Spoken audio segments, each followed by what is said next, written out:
Ahoy mateys, and welcome back to Captain Wayne Vacation Desperation.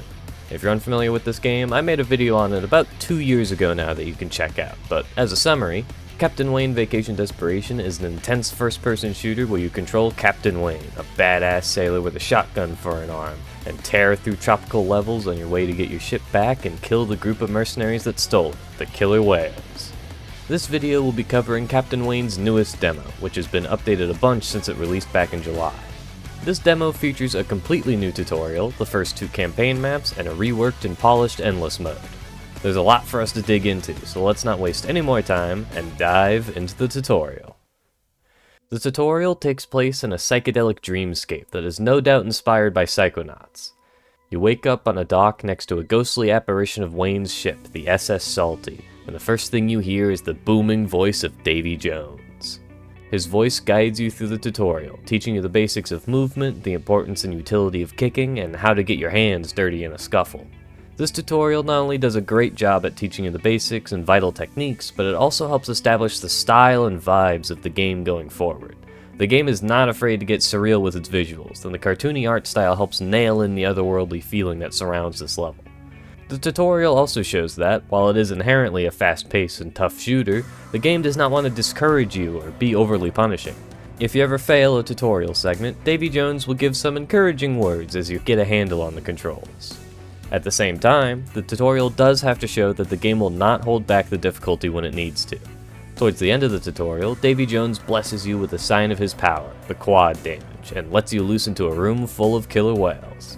This scuffle is the last test you must complete before you prove your worth to Davy Jones.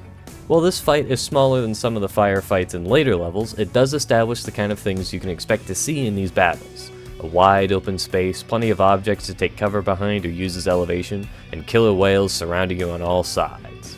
By braving this battle and gunning down the killer whales, Davy Jones recognizes your abilities and leaves you to return to the waking world, right into the heat of battle. Level 1, Keelhaul Compound, opens with a killer whale right in front of us. You're immediately thrown into a small firefight with only Wayne's fists and trusty shotgun arm as weaponry. The fists are a solid melee weapon, able to take down a grunt with a single uppercut, and a fully charged hook can cleave through a cluster of killer whales. However, the real star of the show is Wayne's shotgun arm, a meaty double barrel that has no problem taking down killer whales of any size. The scuffle straight outside the starting room is a good opportunity to get comfortable with the shotgun's range and power.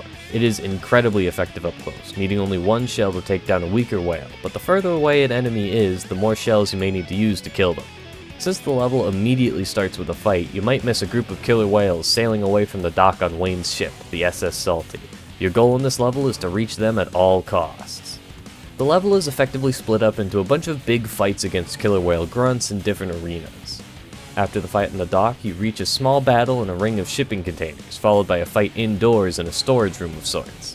Both fights are a great chance to use Wayne's platforming abilities in combat, as both arenas have lots of varying terrain and obstacles to use to your advantage. Movement is a huge part of Wayne's abilities, so getting a good grasp on them now will help out in endless mode. After swimming through a silo of water, you can grab the third and last weapon of the level, Boom Brew. This explosive cocktail is immediately helpful in the following fight. Boom Brew is made of a rather reactive mixture, causing it to explode shortly after being lit. It's a great weapon for dealing with a cluster of enemies, especially bruisers, who often block bullets with their boxing gloves. Keelhaul Compound serves as an extended tutorial of sorts, allowing you to test your movement and weaponry in a full level with hostile enemies rather than a controlled dreamscape. It fulfills this role wonderfully, as it gradually ramps up the difficulty while encouraging you to explore, try out all your weapons, and engage with every enemy.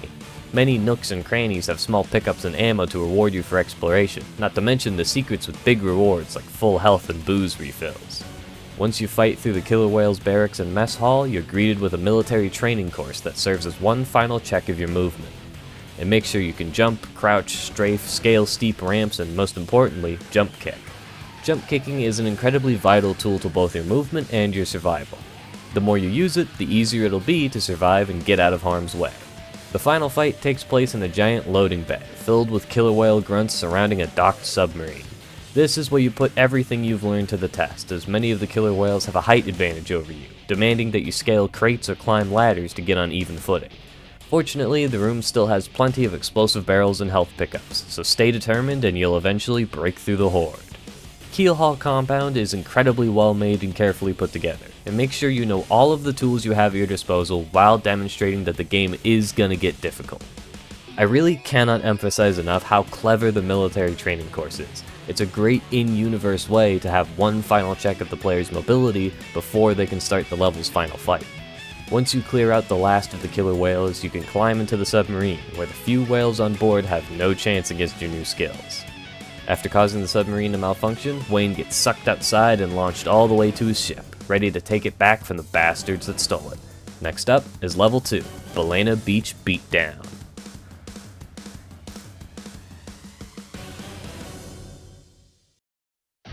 Level 2 starts by throwing us onto the beach and giving us a new weapon, the chain gun fingers. By feeding bullets into his arm, Wayne can fire them from his fingertips to tear through hordes of killer whale grunts. The faster his hand spins, the more bullets are fired per second, at the cost of accuracy. If a faraway enemy is pestering you, the alt fire maintains the lowest firing speed, keeping the weapon accurate at a distance.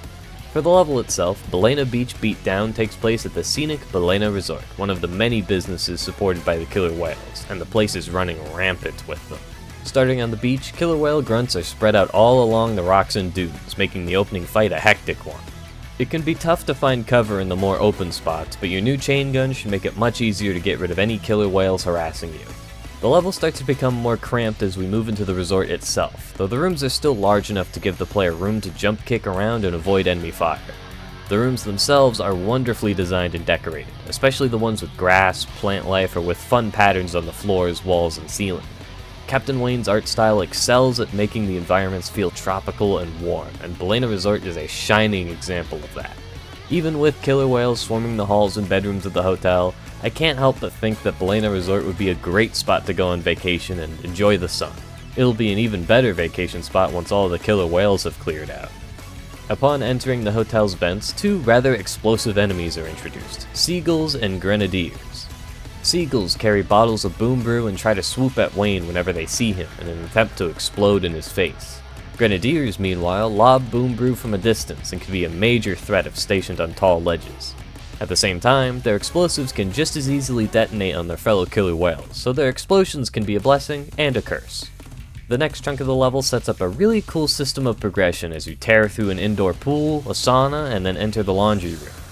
After clearing out the laundry room, you'll be able to enter a nice outdoors area through either the main path or a secret with the Great Crabinator.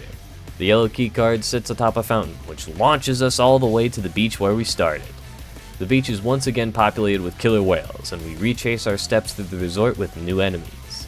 I think this is a super cool way to progress through the level. You catch a glance of the yellow key door when you first enter the hotel hallway, and must make your way back through the resort after grabbing the yellow key.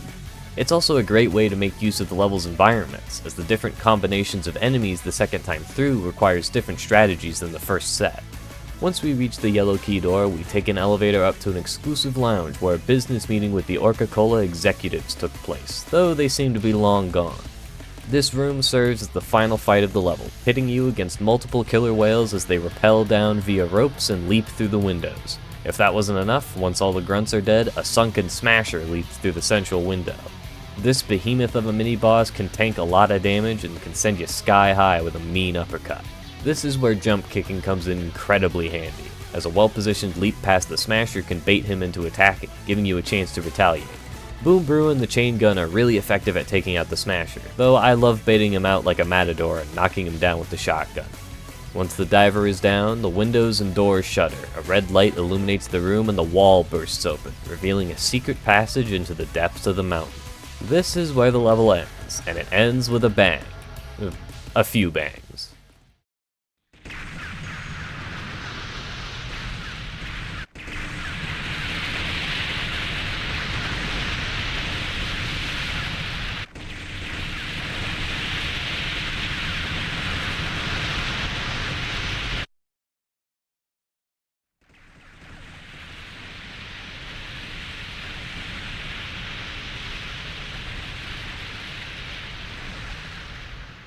Balena Beach Beatdown is a fantastic second level, ramping up the difficulty while still keeping it manageable for those still getting a hang on the controls. The atmosphere, presentation, and unique sense of progression are all highlights for me. This level is a great time. That's all the campaign levels in this demo, but we are far from done here. There's a huge side mode to explore, so let's dive in and check out Endless Mode. Endless Mode opens with a cutscene. Wayne is brought into Tarpon Tavern by a man named Chips McCracken, where his sister Barbara offers the captain a job. The killer whales are swarming a variety of locales using one-way teleporters, each grunt carrying a portion of the treasure they've hoarded, ready to lay down their lives to protect it. Wayne's job? Simple. Slaughter every killer whale in sight, and grab every bit of loot. While he's not convinced at first, Wayne agrees to the job after learning he'll get to keep all the gold and gems he plunders from the killer whales. With his mission clear and hordes of loot at stake, the captain readies himself for a showdown. We're then dropped into Tarpon Tavern, where 6 buttons lead to one of the 6 maps available. This selection includes the original 3 endless maps of Emivita, Bonsai La Bomba, and Wishing Hell, along with 3 brand new maps, those being Swimteam Tryouts, Rig to Blow, and Dugong Dinger Stadium. Let's start with the originals first, since those will take less time for me to talk about.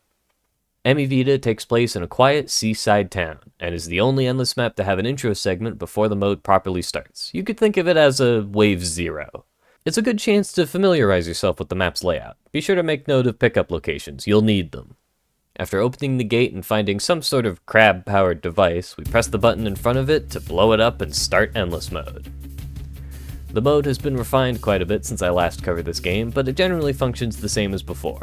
Each wave has you fighting a horde of killer whales, gradually ramping up in difficulty the further you go. Every whale you kill adds to your active combo, which can be increased by destroying barrels, watermelons, and coconuts found around the map. The higher your combo, the bigger the payout you get at the end of the wave. Killer whales also drop coins upon death, which immediately add to your score when picked up. The weakest grunts drop bronze coins, stronger enemies drop silver and gold coins, while Sunken Smashers and Earl drop diamonds and rubies respectively. Your goal is to get a high score, so pick up as many as you can. Performing certain actions during the wave will grant you bonuses upon clearing the wave. Killing Earl or a Smasher grants a hefty bonus, while smaller bonuses are given for grabbing lots of health or booze pickups, things like that. Some big notable bonuses include Shotgun King for only using the shotgun, Quad Damage User for grabbing a quad damage, and Iron Wayne for clearing the wave with just your fists. All of these bonuses stack up over a full run and contribute a lot to your score, so go for as many as you can, even if they're small bonuses. As for the map itself, Emivita is split into 2 distinct sections connected by a single bridge. The pool side contains the quad damage and full booze pickup, and the side with the pizzeria contains the full health pickup and the button to start endless mode. While you are given plenty of cover, things can still get very chaotic as killer whales hide in small gaps between buildings and cluster up on the bridge or the awning. Making use of the cannon is vital to your survival, or else the hordes on the bridge and awning will shred through your health if not dealt with. I like to stick to the side with the full health pickup until I clear out most of the killer whales that spawn there. Then I use the cannon to deal with the bridge and awning before moving to the side with the quad damage. Though, admittedly, the closer I am to wave 15, the more likely I am to hang out by the quad damage as the killer whales spawn, so I can leap out and go on a rampage for a huge combo. I feel like Emivita serves as a good introduction to endless mode. After all, it's the only map with some sort of intro sequence. There's plenty of cover to hide behind, health and ammo pickups are readily accessible, and the various pools of water are great spots to pull off some dolphin jump shenanigans. We have 5 other maps to go through, so let's not spend too much time here and keep moving. Next up is Bonsai La Bomba, a large map that takes place inside an upscale sushi restaurant. This map is a little unique compared to the others available, as most of the map is blocked off by shutters that open as waves are cleared, with the full map becoming available just in time for the first special wave. Bonsai also has a lot of very notable and recognizable landmarks, primarily in the corners. 2 corners are themed around the 4 seasons, one corner having winter and spring, the other having summer and autumn. The other 2 corners are themed around booze and fish, both having their respective large refills. The center of the map holds a bar and a large centerpiece with the quad damage. Surrounding the bar's walls are conveyor belts carrying a variety of pickups and temporary weapons. Lastly, 2 of the outermost walls have dining areas that watch over some of the conveyor belts. Killer whales love to crowd around the tables and pester you as you take care of the enemies around the conveyors. Bonsai has a lot of space to run around, and a lot of little nooks and crannies to take advantage of. It's fairly easy to retreat at low health and grab the full health and booze refills. Any killer whales fighting you will have a lot of trouble catching up if you jump kick like mad. On the other hand, a larger map like this requires more spatial awareness to keep track of where you are and how much danger you're in at any given time. Killer whales love to hide behind the walls surrounding the center of the map and jump out when you get close. While you do have a huge mobility advantage over the killer whales, Bonsai is still a tough map to conquer, as later waves will have the entire place swarming with enemies, leaving little room to catch your breath. There's also not a lot of big ammo pickups, so in order to stay topped up on shells and bullets, you gotta keep grabbing ammo from enemies in the conveyor belts. But hey, I come to Endless Mode for a challenge, and this map is more than happy to give me one. It's not my favorite map, but it is a lot of fun to play whenever I boot it up. Lastly, for the original 3 Endless maps is Wishing Hell. This is a small cramped map found in a non-Euclidean space underneath a seemingly normal well. Whereas Bonsai and Emivita have plenty of cover, Wishing Hell only offers a few trucks, walls, and a single hut as protection. This is a map that emphasizes Wayne's mobility as a survival tool. Without anything to hide behind, you'll need to keep moving if you want to take as little damage as possible. The close quarters nature of the map means later waves become extremely chaotic, as one should expect when 60 killer whales are shoved into a small square. However, this is where infighting comes in handy. For those unaware, infighting refers to when enemies in a first-person shooter, typically one built off of a Doom engine, start to fight each other instead of the player. This typically happens when one kind of enemy attacks a different enemy, as long as the one getting hit isn't already locked on to the player. Fortunately for us, the killer whales are easily ticked off and will gladly infight with each other even if they were just fighting Wayne. The cramped nature of Wishing Hell means as the waves become more chaotic, killer whales are more likely to start tearing each other apart. While you shouldn't rely on infighting to get you far on this map, it does let you put more focus on dangerous enemies while the grunts pick each other off. In any case, this map is still extremely hectic. There's a lot less room for error than in other maps. Any misstep could mean getting gunned down by an army of killer whales. In the early and mid-game waves, I tend to circle around the outside of the map, picking off whoever I can with a shotgun or chain gun before dealing with everyone crowded in the center. Once I enter the double-digit waves, I use the cannon a whole lot more often, and I pick up the quad damage almost every wave. If you manage to get all of the crabs during the special crab wave, the Crabinator will be in front of the hut, ready to be grabbed at any time. I usually save it for a really chaotic wave, like 13 or 14. Grab the quad damage, drop down and get the Crabinator, then lay waste with the chain gun. And with a song as exhilarating as Well to Pay blaring in my ears, it makes a high like no other. This is a really fun map to play, but boy does it get intense later on. A large map gives you plenty of room to run and catch your breath. A small map like this only gives you breaks in between waves, so you gotta be locked in if you want to make it to wave 15. Speaking of, on wave 15 of every map, a secret exit will become available, allowing you to escape with your life and all the loot you've grabbed. Taking this exit is also the only way to get ranks higher than Cabin Boy, including that elusive Captain rank. Bronze is earned by getting at least the lowest rank and dying, with Silver, Gold, and Pink being for completing the map with the top 3 ranks respectively. Practice each map, get better at using your arsenal, and those Captain ranks will be yours in no time. Now that we're done with the original 3 Endless maps, let's dig into the new ones, eh? First up is Swimteam Tryouts. This map takes place at a huge swim center, complete with a locker room, gym, and hot tub. The swimming pool is a perfect spot to leap out of the water, and killer whales love to get themselves stuck on the walkways. Actually, the killer whales tend to cluster in the main pool room a lot, even if they spawned in the lockers or gym. While this does make the room dangerous to traverse on later waves, it also means your cannon becomes extremely effective. It should also be noted that the pool has a really high ceiling, which Stranglerfish and Joltin' Jerry's love to take advantage of whenever they start spawning. Corralling them into the gym or locker room is a decent strat to get them closer to the ground, though sometimes they'll drift down if you get close enough. Speaking of, the gym and locker room house the full booze and health refill respectively, while also being generally good spots to lure killer whales into. The lockers provide plenty of cover, and the gym is filled with explosive barrels if you don't want to spend any boom brew or cannon ammo. Actually, I don't think I've talked about the temporary weapons yet. Each map has various interactables you can pick up and use as a temporary weapon. Explosive barrels are the most obvious ones. You'll typically spot them in clusters of 2 or 3 and make for good impromptu explosives if you need one.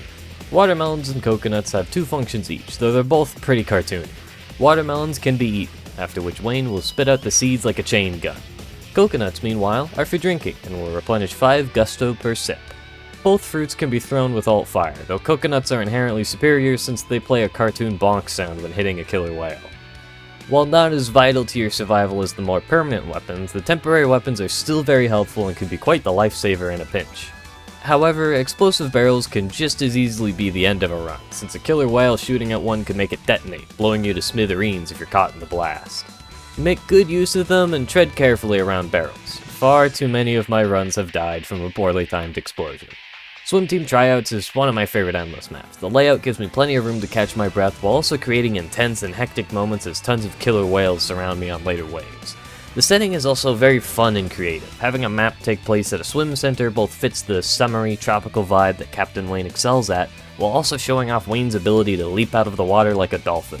It's one of the maps I return to a lot, but it's not my favorite endless map. But before we talk about my favorite, let's move on to the second to last map. Rigged to Blow starts out on Wayne's ship. Here, we just grab our weapons, chug a can of beer, and take in the scenery before hopping in a cannon and launching ourselves to the rest of the map. Rigged to Blow takes place in a rocky outcropping that circles a pool of water with an oil rig in the center. The outer ring is large and spacious with plenty of rocks to jump around. The full health and booze refills can be found underneath a couple overhangs. The oil rig, meanwhile, is relatively cramped, consisting of a central entrance room and an open-air platform connected to a silo and helipad. Small and medium health and booze pickups are dotted around the rig, which serve as your main lifeline if you choose to handle the enemies spawning on the rig first. On later waves, killer whales will very quickly fill up the central room, so either keep out and use the cannon or let them fight amongst themselves while you work on the outer ring. Unfortunately, Rigged to Blow is my least favorite map in Endless Mode. I should admit, however, that it is also my least played map, so I don't have nearly the same amount of experience on it that I have on other maps. It's a very large and open map, which leads to very few spots where you can catch your breath. It also just takes a long time to travel around the ring, which can be a death sentence if you're attempting to get the full health and booze refills. The oil rig can easily be jumped up to from the water, but the rig's platform is very exposed to the outer ring, so unless you clear the outer ring first, killer whales will constantly be pestering you no matter where you are. And the central room is a death trap on later waves. Killer whales love to take up every inch of space and will gladly fight you for it. It's also extremely rough to be on the platform when flying enemies start spawning. They can get better vantage points and cover than you can. It's a bummer that Rigged to Blow doesn't hit the same highs as the other maps for me. I quite like the theming, the music, and the little intro on Wayne's ship. I think if the outer ring was a little smaller and the central room was a little bigger, I'd enjoy it more. I have nothing wrong with a big open map like this, but I feel it's a little too big while also having very cramped sections. Anyway, I don't want to end this segment on a sour note, which is why I left my favorite map for last. The last map in Endless Mode is Dugong Dinger Stadium, which takes place in a baseball stadium built on a beach. The entire playfield is open, though it's seen better days. The stands, shops, and VIP room are also fully traversable, creating a very layered map with a lot of fun platforming. The killer whales have a lot of spawn points, so they tend to be fairly spread out early on. They're also really good at getting stuck on the stairs and in the dugouts, making them perfect cannon fodder. Dugong Dinger Stadium does a great job balancing wide open spaces with small corridors and cover, allowing players to either be aggressive and dominate the diamond, or take it a bit slower and clear out the shops and stands first. Circling around the field while being chased down by a smasher is very fun. The varied terrain makes it a blast to juke out the killer whales and catch them off guard. The theming of this map is super fun. A baseball stadium is the last place I would expect as a locale for an endless map, and yet it works perfectly. The map is jam-packed with a bunch of small details, encouraging the player to stop and take in the scenery if they have a moment.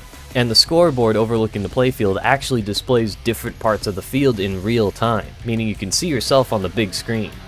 Though I do have to wonder, since the stadium is built right in front of and facing the ocean, what happens when someone bats the ball out into the sea? Hopefully the stadium keeps a good supply of baseballs on hand. Honestly, it's tough for me to describe what makes this map so enjoyable for me. The theming plays a huge part in it, no doubt, but the layout is really fun and interesting to traverse and take advantage of. Later waves are as chaotic as ever, but clearing out the shops first leaves the upper floor of the map relatively safe if you need to catch your breath.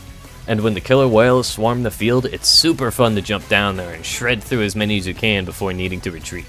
I'd hate to make a pun in my own video, but I think this map's a home run. A grand slam, whatever you want to call it. It's a good map. And that is all of the maps in Endless Mode, which means we've seen most of what this demo has to offer. Endless Mode is a fantastic addition to the game. Captain Wayne's combat is stellar, and Endless Mode just gives you more of that. The waves get super chaotic and intense the further you get into a run, which turns the mode from a set series of fights into a hectic struggle to maintain your health and gusto while tearing through swarms of killer whales just to get more and more loot. It's an addictive gameplay loop, and an easy way to sink many hours into this demo. The only thing left is the practice map, where you can spawn whatever enemies you want, mess around with every weapon, and practice your platforming skills. My personal favorite thing to do is spawn a shit ton of enemies and just let them tear each other apart. All of the explosions and killer whale noises make it a very loud experience, but that just makes it fun. That's all for Captain Wayne Vacation Desperation's latest demo. This will be my last video on it before the game fully releases, but we'll be setting sail on November 25th. Captain Wayne is showing a lot of promise. The movement and combat is super slick and fun to get the hang of, all of the weapons feel great to use, and each enemy is easily identifiable from each other while being full of personality. The music is so damn good, every song is exhilarating and perfectly sets the vibe of the level they play in. While I was recording footage, there was actually a moment where I paused and turned up the music volume just to help myself lock in. If you can't tell, I am super excited for the game's full release. Though, in fairness, I am one of the game's playtesters, so maybe I'm just excited to see other people's reactions to the full game.